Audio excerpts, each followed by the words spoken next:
le cadre de cette campagne, Stand Up Rwanda, nous avons organisé plusieurs actions en République démocratique du Congo, au niveau de Goma, à Rwanda, en Bazalungu, à Kinshasa, en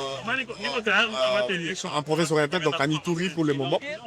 Et tout ça, c'est pour rejoindre cette conscience collective afin de nous dire, est-il de bonnes solutions? L'exploitation du pétrole est-il une bonne solution aujourd'hui pour nous?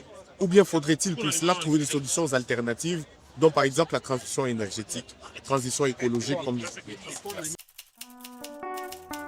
Pendant qu'on y est, faudrait-il vraiment me présenter? Pas la peine, je pense. Je suis la sale plaie qu'on y est, et maintenant que je me suis infecté, il faut qu'on me pense. Vous me connaissez sûrement, je suis la conséquence de vos conséquences d'inaction.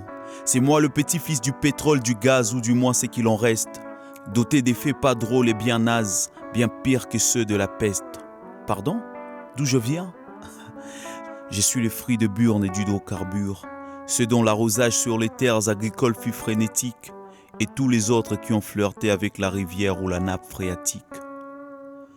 Vous avez pêché à me dissoudre dans la rivière, et maintenant que j'ai tué la pêche, je vois les conflits qui se dépêchent à ramener l'économie à la civière. Voyez-vous, qui sème le vent, récolte la tempête. Tant pis pour qui sème les gaz toxiques, son salaire n'est qu'un salaire. Votre honneur, moi je suis couvert d'innocence, c'est eux-mêmes qui m'ont donné naissance. Ils ont coupé les arbres pour installer leurs infrastructures et maintenant c'est l'heure de subir. Certains m'appellent pollution, très à l'aise dans ma peau, surtout quand aux politiques on glisse un petit pot de vin à la COP 20 pour que mon règne demeure et que les faibles s'émeurent. Pour les autres gars, c'est moi le dégât, dégâts sanitaires et sociaux. À m'attendre, ça fait froid dans le dos, mais en vérité, c'est le climat qui a chaud. Ah non, je suis un gars bien et très crédible, surtout quand il faut réduire les crédits carbone. C'est en silence que j'agis, mais très audible, même quand tout le monde Nous sommes m'abonne. venus ici pour sensibiliser les étudiants, pour leur parler de cette question. Parce que le début de trouver une solution à tout problème, cela commence toujours par comprendre déjà le problème. C'est quoi le problème? Qu'est-ce qui se passe? Et après, essayer de trouver des solutions ensemble. Et quoi de bien qu'il y ait des étudiants qui est le corps estudiantin plutôt, qui est constitué d'une frange et la jeunesse qui est encore active, qui peut encore penser des solutions, qui peut encore proposer des alternatives. Et c'est comme ça que nous sommes venus ici, pour les sensibiliser. Et heureusement, ils nous ont accueillis avec beaucoup de joie. Et il y a beaucoup de questions qu'ils nous ont posées, auxquelles nous avons tenté de trouver des réponses. Et ensemble, je crois que nous allons devoir construire cette société. Cette société qui nous est très chère, cette société sans pétrole, cette société sans bavure, cette société sans violation des droits humains et des droits environnementaux. Vous savez bien, en Rwanda, Perenco exploite depuis près de 50 ans. Et la population reste parmi les plus pauvres du monde, subissant le méfait de ces changements, de cette exploitation du pétrole, qui ne profite pas à la population, mais qui laisse tous les méfaits possibles liés à l'environnement et aux droits humains, cette population du Rwanda notamment. Il y a la pollution de l'eau, de l'air, des terres agricoles, mais les populations n'ont même pas de l'eau pour boire. Il y a aussi, sur le plan des droits humains, il y a des droits de la population. Perenco. Et nous nous sommes dit que cela doit cesser puisque les populations de Rwanda ont le droit de vivre sur leur terre, ont le droit de jouir de leurs ressources naturelles. Et dans des conditions actuelles avec l'exploitation du pétrole, cela est menacé. On ne peut pas arriver à dissocier Rwanda de Bukavu.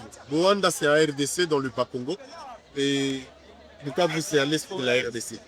Et actuellement, avec la dynamique de la mise en vente aux enchères des 55 blocs pétroliers et gaziers, il s'est avéré que le même problème qui se vit actuellement en Rwanda, pas plus tard, avant-hier, vous avez entendu parler dans les Calais, il y a eu encore des éboulements qui ont emporté des villages entiers. Et ça, ce sont des conséquences indirectes liées à l'exploitation du pétrole, liées au changement climatique. Puisque l'exploitation du pétrole, cela suppose les rejets de CO2 dans l'atmosphère. Ces rejets de CO2 renforcent l'effet de serre naturelle et donc nous avons plus de chaleur. Et quand il y a plus de chaleur, il y a l'écosystème qui change. Et après, nous avons des érosions et si on exploite à Rwanda et les 27 vivent à Bukavu, comment vous dissocier ça? Ce n'est pas possible. Ça veut dire que nous ne sommes pas en train de faire une campagne pour soutenir que Mwanda, mais nous sommes en train de soutenir à la fois les communautés locales. Par la RDC, mais aussi nous sommes en train de défendre aussi nos droits. C'est l'effet qui se fait à Mwanda.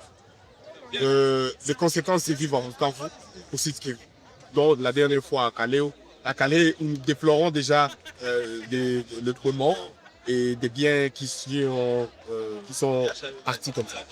Nous sommes dans une forme de continuité puisque ce n'est pas aujourd'hui que nous avons commencé. Nous avons commencé depuis. Nous avons déjà fait plusieurs actions et dans le cadre de cette campagne, Stand Up Mwanda, nous avons organisé plusieurs actions en République démocratique du Congo, au niveau de Goma, à Mwanda, à Bazalungu, à Kinshasa, en province orientale, donc à Ituri pour le moment. Et tout ça, c'est pour rejoindre cette conscience collective afin de nous dire, est-il de bonnes solutions? L'exploitation du pétrole est-il une bonne solution aujourd'hui pour nous? Ou bien faudrait-il pour cela trouver des solutions alternatives, dont par exemple la transition énergétique, la transition écologique comme Méfiez-vous, j'ai engendré assez d'asthme, des cancers et des bronchites, des troubles cutanés, gastro-intestinaux et une biodiversité en chute. Je suis le seul infecté des Mwanda quelques années d'inaction plus tard. Et sans mesure de réparation des préjudices de leur part, promis, vous me sentirez au large de Luanda. Nous prendrons des mesures, mais dites à la Perenco, Total Énergie et alliés, de nous rendre notre tissu. Rien à foutre de vos Nissan Patrol. Nous voulons notre terre sans pétrole.